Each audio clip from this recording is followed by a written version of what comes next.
সব সময় তো ছেলেদের পছন্দ মতো রান্না করি, আজকে ছেলেদের অপছন্দের রান্না করছি। হ্যালো এভরিওয়ান, আসসালামু আলাইকুম বন্ধুরা, কেমন আছো? আমি রিক্তা চলে আসলাম তোমাদের মাঝে প্রতিদিনের রান্না বাড়া নিয়ে। এই যে আমি এখানে পটল ভাজছি, এই পাশে আমি মাখিয়ে মুখিয়ে বসিয়ে দিয়েছি গুঁড়া মাছ, হলুদ মরিচের গুঁড়া, পেঁয়াজ, কাঁচামরিচ সব কিছু দিয়ে মাখিয়ে বসিয়ে দিয়েছি। তারপর দিয়ে দিব আমি করল্লা। এই যে এখানে করল্লা রেখেছি, করল্লাগুলো আমি সবগুলো দিয়ে দিব। বিসমিল্লাহ, তিতা না হলেই হয়, মনে হচ্ছে এতগুলো দিলে তিতা হয়ে যাবে, কি করব না, বিসমিল্লাহ বলে দিয়ে দিলাম। তিতা হলে হবে, পরে খাওয়ার সময় করল্লা খুঁজে পাওয়া যায় না।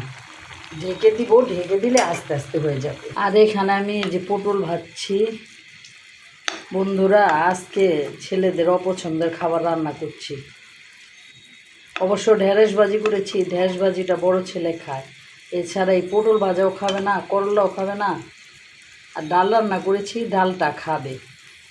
আজকে হয়েছে কি বন্ধুরা, আজকে মনে করেছিলাম সকালে কাপড় ভিজিয়ে রেখেছি, কাপড় কাচবো আর ভাজি ভর্তা এগুলোই করব, ভর্তা না, ভাজি ডাল ডুল এগুলো রান্না করব, মাছ টাছ এগুলো আনবো না। কাপড় ভিজিয়ে রেখে আমি মেয়েকে স্কুলে দিতে গেছি, তখন আসার সময় দেখি গুঁড়া মাছ বিক্রি করছে।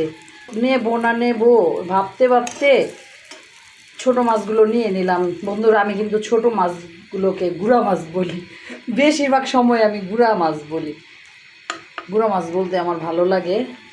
তারপর নিয়ে নিলাম, এসে তো আমার সেগুলো কাটতে কাটতে সময় চলে গেল। আর আমি যে কাপড় কাচবো, আমার এখনও কাপড় কাচাই হয়নি, কাপড় পড়ে আছে। চলো বন্ধুরা দেখাচ্ছি বৃষ্টি যে হচ্ছে। এই যে বন্ধুরা, কিছুক্ষণ আগে প্রচণ্ড রকম বৃষ্টি হয়েছে, এখন এই যে কমেছে বৃষ্টি, কিন্তু এই আবহাওয়ার যে অবস্থা, কিভাবে কাপড় শুকবে? একটুও শুকবে না। এখন কি আর করা, তবুও তো কাপড় ভিজে রেখেছে, এখন তো আমার কাচতে হবে। আমি রান্নাটা শেষ হলে কাপড় কাচবো, কেচে ঝরা দিয়ে রাখবো, পরে ফ্যানের বাতাসে শুকাতে হবে। কি একটা সমস্যা, মাছগুলো এই সমস্যা করলো। যাই হোক বন্ধুরা, আল্লাহ তাআলা ভাগ্যে যা রাখে তাই হবে। বৃষ্টি হচ্ছে, ঠান্ডা ঠান্ডা একটা আবহাওয়া। চলো বন্ধুরা দেখি আমার রান্না কী হচ্ছে। বন্ধুরা দেখো, করল্লাগুলো আমি 2 হাত দিয়ে ঝাঁকিয়ে ঝাঁকিয়ে উল্টিয়ে দিয়েছি। করল্লা নাকি বেশি নাড়তে হয় না, নাড়াচাড়া করলে নাকি তিতা হয়ে যায়, এর জন্য আমি ঝাঁকিয়ে দিয়েছি আর চুলাটা বাড়িয়ে দিয়েছি। এখন কী করবো, কমিয়ে দিলে যদি আবার তিতা হয় তাহলে তো কেউই খাবে না, আর আমিও খেতে পারবো না। এর জন্য এই যে ঝাঁকিয়ে ঝাঁকিয়ে উল্টিয়ে দিয়েছি। আর গুঁড়া মাছ দিয়ে এই করল্লার ঝোলটা কাঁচামরিচ দিয়ে খেতে যে মজা বন্ধুরা, ছেলেদের তো আজকে পছন্দই হবে না এইসব খাবার। যাক, কোনো অসুবিধা নেই, ওদেরকে বলবো ডিম ভেজে খা, বা আমি ডিম ভেজে দেবো, ওরাও ডিম ভাজতে পারে। ওদের আমি সব ট্রেনিং দিয়ে সব কাজ করতে শিখে ফেলেছি। যখন আমার শরীর খারাপ থাকে আমার ছেলেরা, তখন তারা রান্না করে খায়। আর এই যে বন্ধুরা দেখো, পটল ভাজাটা কি লোভনীয়, একদম সুন্দর একটা কালার আসছে। এখানে আমার পটল ভাজা হতে থাকে, একটু ঢেকে দিই। আর এইখানে বন্ধুরা আমি ঢেঁড়স ভাজি করেছি, ঢেঁড়স আমার বড় ছেলের খুবই পছন্দ, ওর জন্য এটা করে রেখেছি।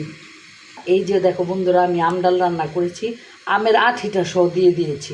পটল ভাজা হচ্ছে, হতে থাক, আস্তে আস্তে চুলাটা কমিয়ে দিয়েছে, একদম আস্তে আস্তে হচ্ছে। বন্ধুরা তোমরা ভালো থেকো, সুস্থ থেকো, আল্লাহ হাফেজ।